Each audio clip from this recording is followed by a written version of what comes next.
Эмнеге намаз окуйбуз дейт. Жана намаздагы кыймылдардын мааниси эмнеде? Сажда, рүкү дейт. Урматтуу бир тууганым, намаздын өзүнүн философиясы бар. Эми муну мусулманча сөз эмес, бирок мындай динге жаңы келип аткандарга ушинтип айтылат да, намаздын өзүнүн философиясы бар деп айтылат да. Кандайча? Адам намазда өзүнүн эң ыйык касиеттүү болгон жери маңдайын эң төмөн жерге коет. Ошентип Кудайга кулчулук кылат. Кудайга кулчулук кылуу деген сөз ошол эң касиеттүү жерге коет деген сөз да. Анан ошого болгон аракеттер түз турат, анан ийилет, анан бар. Ага чейин даарат алып даярданат деген сөз да. Намаздагы аракеттин бардыгы Кудайдын ошол кулчулуктун туу чокусуна жетүүгө болгон аракет. Даарат, ниет, жаза кийин, таза жай намаз бардыгы, анан кыям, анан кол байлап, анан фатиха окуп, башка бардыгы келип ошо саждага такалат. Урматтуу бир тууганым. Эртең сени мисалы үчүн бир чоң адам чакырды. Бир өлкөнү падыша чакырса, сен түнү менен жакшы уктайсың, эртең көзүң ишип калбайсың дейсиң. Чынбы? Эртең менен чечинок жебейсиң, тишиң жуунасың, кечинде баняга барып пилинг алган болушуң дагы мүмкүн. Кийимди кайра өттүп, жана шымын кыры жазылбаста ичин ачып алып туруп, кирсамынды кайра сүртүп кайра үттөсүң. Даярдан түфлүгүн кайра үфтөп үйлөп кайра сүртөсүң мынтип алып.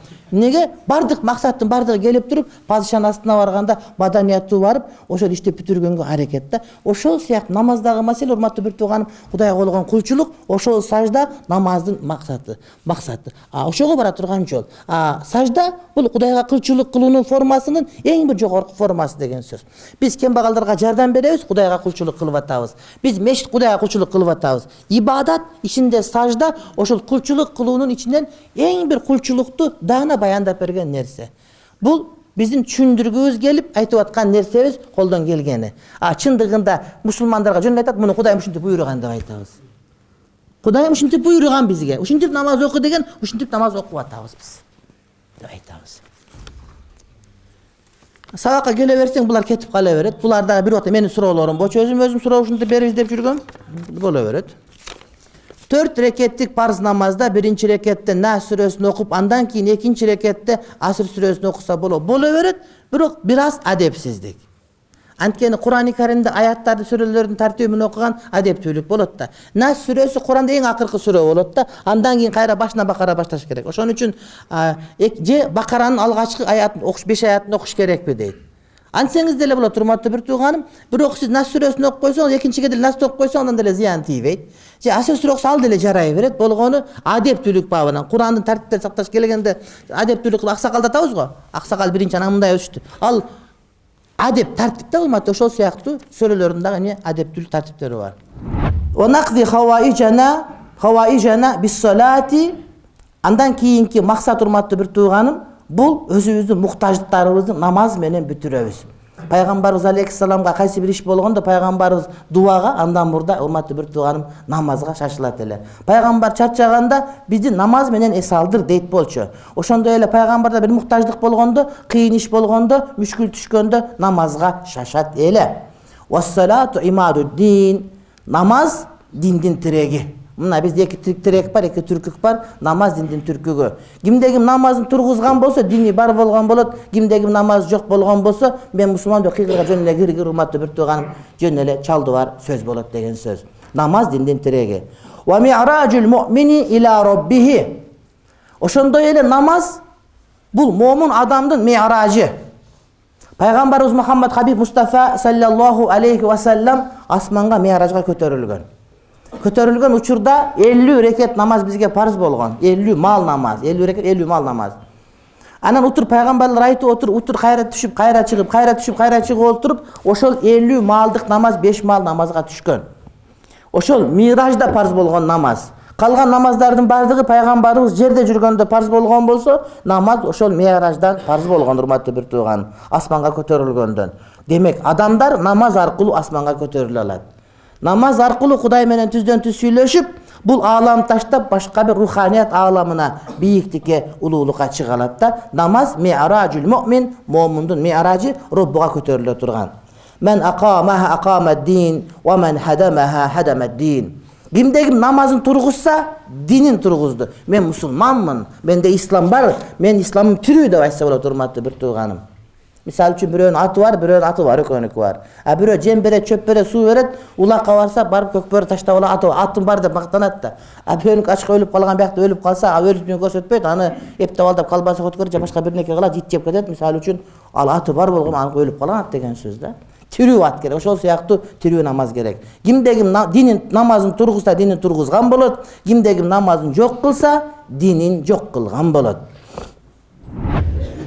Менин иним Мурат көз тийип катуу ооруп жатат. Сизден кеңеш сурайм. Аллахтын ыраазычылыгы үчүн айтып коюңузчу, намаз окусун.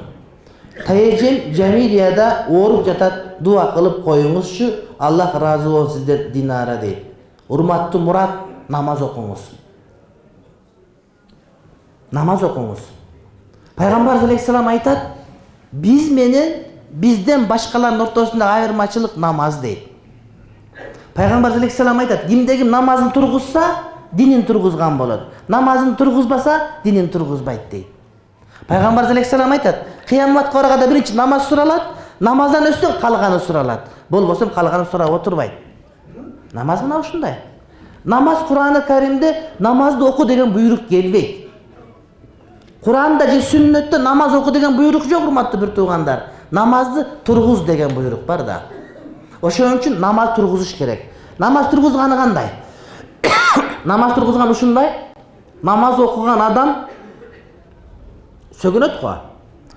Сөгүнгөн таштай албаса, демек намазын окуп атты, тургузбай аттыр деген сөз болот. Намаз окуп атып таразадан алдаган таштай албайса, намаз окуп атты, демек тургузбаптыр деген сөз болот. Намаз окуп атып, ушак айтып, гыйбат айтып аткан болсо, намаз окуп аттыр бир бечара, жыгылып туруп эптеп, жем жегендей кылып. Бирок намазын тургузбаптыр деген сөз болот. Эмнеге? Анткени чыныгы тургузулган намаз адамды уят сөздөрдөн, жаман кылык иштерден кайтарат. Исламда эреже ушундай. Адамдарга адептүү болгула, улууну урматтагыла, кичүүнү сыйлагыла, ата-энеге жакшылык кылгыла, тазалык сактагыла, тазалык имандын бир бөлүгү, мечитти булгабагыла, анткеле, минткеле деген сөздөрдүн бардыгын айтышты вообще кереги жок. Аларга намазын акыйкатын жүрөккө киргизсе, намаз ордунап келип коет. Тарбия мына ушундай. Анткени Кур'аны Каримде айтылат, албетте намаз адамдарды жаман иштерден, кылык жоруктардан кайтарат дейт. Кайсыл намаз? Тургузулган намаз. Эгерде намаз окуп деле ушак айтып атсаңыз, намаз окуп деле телефондон уят кинолорду көрүп атсаңыз, намаз окуп деле закатты бербей атсаңыз, намаз окуп деле коштан ушак кылып аткан болсоңуз, намаз окуп ат деле мындай кылып аткан болсоңуз, намазыңыз окулуп атат, бирок тургузулган жок. Ол намаз жок намаз. Намазды кайра карап чыгың бир сыйра. Я тараттан кеткен, я парзынан кеткен, я сүннаттан кеткен, я ниеттен кеткен. Ошон үчүн урматтуу Мурат, намаз окуңуз. Эми Абу Ханифанын сөзү бөлөкчө болот эле да.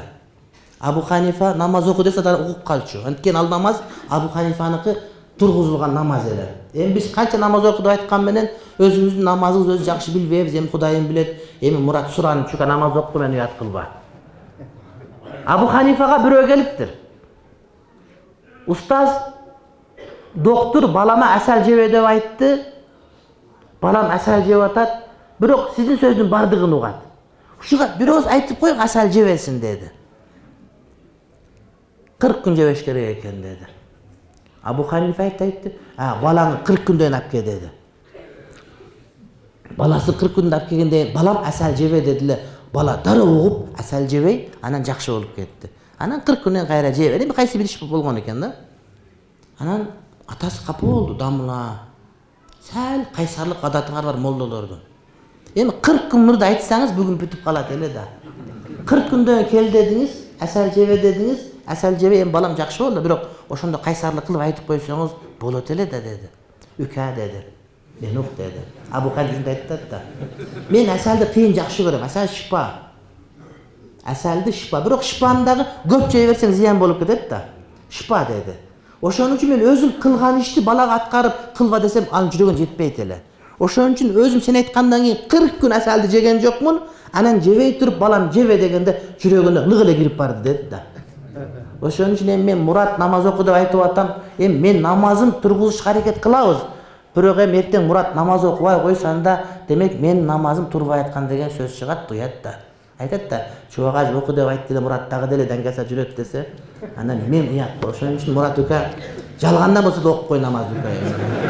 Мен уят кылып ушунча адамдарга уят кылбайм мен.